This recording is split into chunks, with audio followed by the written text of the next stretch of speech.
অন্ধ সিংহাসনের পতন গল্পটি শুরু করার আগে একটি কথা বলি। ইতিহাস কখনো হঠাৎ করে কাউকে পতিত করে না। পতন শুরু হয় তখনই যখন মানুষ নিজের প্রতিচ্ছবিকে সত্যের চেয়ে বড় ভাবতে শুরু করে।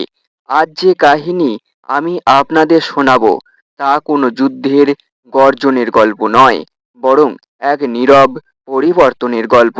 এক রাজা যিনি সত্যিই মহান হতে চেয়েছিলেন, কিন্তু এক সূক্ষ্ম ভুল তাকে এমন পথে নিয়ে গেল যেখান থেকে ফিরে আসা আর সম্ভব হয়নি আগের মতো। অরুণগড় নগর একসময় ছিল ক্লান্ত, বিপর্যস্ত এক রাজ্য। বহু বছরের খরা, দুর্নীতিগ্রস্ত শাসন, অতিরিক্ত কর, মানুষের মুখে ছিল হতাশার ছায়া। ঠিক সেই সময় সিংহাসনে বসেন তরুণ রাজা রুদ্র। রুদ্র আলাদা ছিলেন। তিনি রাজদরবারে বসে শুধু আদেশ দিতেন না, তিনি শুনতেন। প্রথম মাসেই তিনি রাজকর কমিয়ে দেন, রাজকোষের খাদ্য ভাণ্ডার খুলে দেন দরিদ্র মানুষদের জন্য। যে মন্ত্রীরা ঘুষ নিত তাদের শাস্তি দিতেন প্রকাশ্যে। রাত্রে ছদ্মবেশে বেরিয়ে তিনি গ্রামের চায়ের দোকানে বসে মানুষের কথা শুনতেন। কেউ জানতো না তিনি রাজা, কেউ তাকে প্রশংসা করত, কেউ সমালোচনা। আর তিনি সব শুনতেন মন দিয়ে। এক বৃদ্ধ কৃষক একদিন বলেছিলেন, রাজা যদি আমাদের কষ্ট জানতেন তবে হয়তো এতদিনে বদল আসতো। রুদ্র সেই রাতেই সেচ ব্যবস্থার পরিকল্পনা করেন।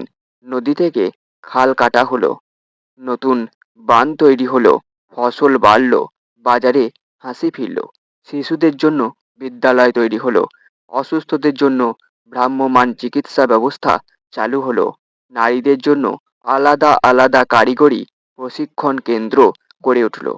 অরুণগড় ধীরে ধীরে সমৃদ্ধির পথে হাঁটতে শুরু করলো। মানুষ বলতে লাগলো, রুদ্র শুধু রাজা নন, তিনি আমাদের অভিভাবক। এই ভালোবাসা সত্য ছিল, কিন্তু সেই ভালোবাসার ভিতরেই লুকিয়ে ছিল এক অদৃশ্য পরীক্ষা। প্রথমে রুদ্র নিজেকে মনে করাতেন, আমি সেবক, আমি শাসক নই। কিন্তু সময়ের সঙ্গে সঙ্গে প্রশংসার শব্দ তার চারপাশে দেওয়াল তুলতে শুরু করলো। মন্ত্রীদের মধ্যে কয়েকজন তাকে বলতে লাগলো, মহারাজ, আপনার সিদ্ধান্তে ভুল হতে পারে না, আপনার দূরদৃষ্টি অতুলনীয়। প্রথমে তিনি হাসতেন, তারপর শুনতেন, তারপর বিশ্বাস করতে শুরু করলেন। একদিন পরিষদের প্রবীণ উপদেষ্টা বললেন, মহারাজ, উন্নয়ন প্রয়োজন, কিন্তু মানুষের সামর্থ্যও দেখাতে হবে। রুদ্রের মনে হলো, তিনি কি তবে অযোগ্য? এত উন্নতি করার পরেও সন্দেহ। সেদিন থেকে তার ভিতরে সূক্ষ্ম এক পরিবর্তন শুরু হলো। তিনি পরামর্শ কম দিতে লাগলেন, সমালোচনা শুনলে বিরক্ত হতেন, যারা প্রশ্ন তুলতো তাদের দূরে সরিয়ে দেওয়া হতো। তিনি ভাবলেন, আমি তো মানুষের ভালোর জন্যই কাজ করছি, তারা বুঝছে না। তারপর এলো সেই সিদ্ধান্ত যা প্রথমে মহৎ বলে মনে হয়েছিল। রুদ্র ঘোষণা করলেন, অরুণগড়কে বিশ্বের শক্তিশালী রাজ্যের কাতারে তুলতে হবে। এজন্য প্রয়োজন এক বিশাল দুর্গের, এক মহিমান্বিত প্রাসাদ, যা হবে সমৃদ্ধির প্রতীক। নির্মাণ কার্য শুরু হলো। পাথর এলো দূর দেশ থেকে, রত্নখচিত সিংহাসন তৈরি হলো, উঁচু প্রাচীর আকাশ ছুঁতে লাগলো। কিন্তু নির্মাণের খরচ মেটাতে আবার কর বাড়ানো হলো। মানুষ প্রথমে কিছু বললেন না। তারা ভাবল, মহারাজ নিশ্চয়ই ভবিষ্যতের কথা ভাবছেন। কিন্তু সেই বছরই খরা এলো, কৃষকদের ফসল নষ্ট হলো, জেলে নদীতে মাছ পেল না, কারিগরের কাজ কমে এলো, তবু কর কমলো না। কারণ রাজকোষ তখন প্রাসাদ নির্মাণের ব্যস্ত। রুদ্র আর ছদ্মবেশে বের হন না, তিনি প্রতিবেদন পড়েন, কিন্তু মানুষের চোখে জল দেখেন না। দরবারে এখন শুধু প্রশংসা শোনা যায়। সত্য বলার মানুষরা চুপ করে গেছে।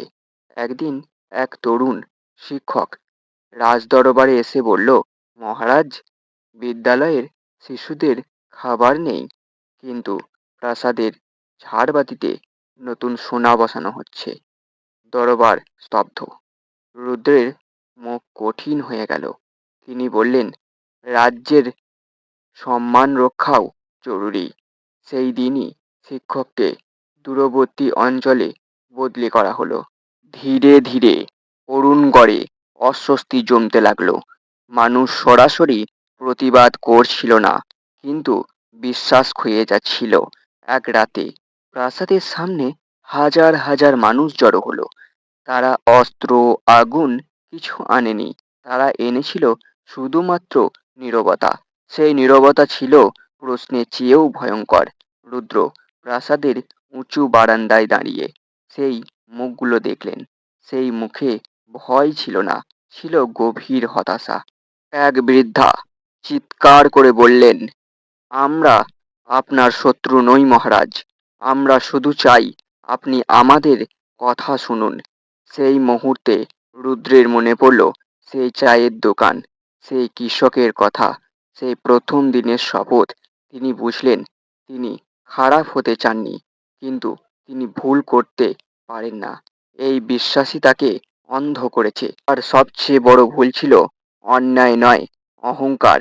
তিনি সিংহাসনে বসে ভেবেছিলেন, আমি জানি, কিন্তু শাসন মানে জানা নয়, শোনা।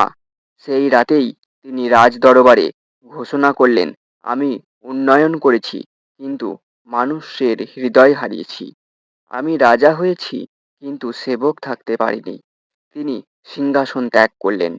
কেউ তাকে হত্যা করল না, কেউ তাকে বন্দি করল না। তার পতন ঘটেছিল মানুষের চোখে নয়, নিজের বিবেকে। পরবর্তীতে অরুণগড়ে নতুন পরিষদ গঠিত হলো। সিদ্ধান্ত নেওয়া হলো আলোচনায়, পরামর্শে। কর কমানো হলো, প্রাসাদের নির্মাণ থামানো হলো, খাদ্য ভাণ্ডার আবার খোলা হলো। রুদ্র দূরের এক গ্রামে সাধারণ মানুষের মতো জীবন কাটাতে লাগলেন। ভোরে উঠে ক্ষেতের কাজে সাহায্য করতেন, অসুস্থের পাশে বসতেন, ক্ষুধার্ত শিশুকে খাওয়াতেন। কেউ তাকে মহারাজ বলতো না, তবু তিনি প্রথমবার অনুভব করলেন সম্মান আদেশে নয়, আচরণে জন্মায়। অরুণগড়ের প্রাসাদে সেই রত্নখচিত সিংহাসন বহু বছর খালি পড়েছিল। ধুলো জমেছিল তার বাহুতে, যেন সে নিজেই সাক্ষ্য দিচ্ছে, সিংহাসন অন্ধ নয়, অন্ধ হয় সেই মানুষ যে মনে করে সে কখনো ভুল করতে পারে না। এই কাহিনীটাই এক নিষ্ঠুর অত্যাচারের গল্প নয়, এটি এক সূক্ষ্ম পরিবর্তনের গল্প, যেখানে প্রশংসা সত্যকে ঢেকে দেয়, যেখানে উন্নয়নের আড়ালে মানবতা হারিয়ে যায়, যেখানে সেবা ভুলে গেলে রাজত্ব টেকে না। এই গল্প থেকে সকলকে শেখা উচিত, ক্ষমতা মানুষকে রাজা বানাতে পারে, কিন্তু প্রশ্ন শোনা বন্ধ করলে সেই ক্ষমতাই তাকে অন্ধ করে দেয়। সম্মান আদেশে নয়, মানবতায় টিকে থাকে। আজকের মতো গল্প এখানেই সমাপ্ত করছি। দেখা হচ্ছে পরবর্তী কোনো গল্পতে।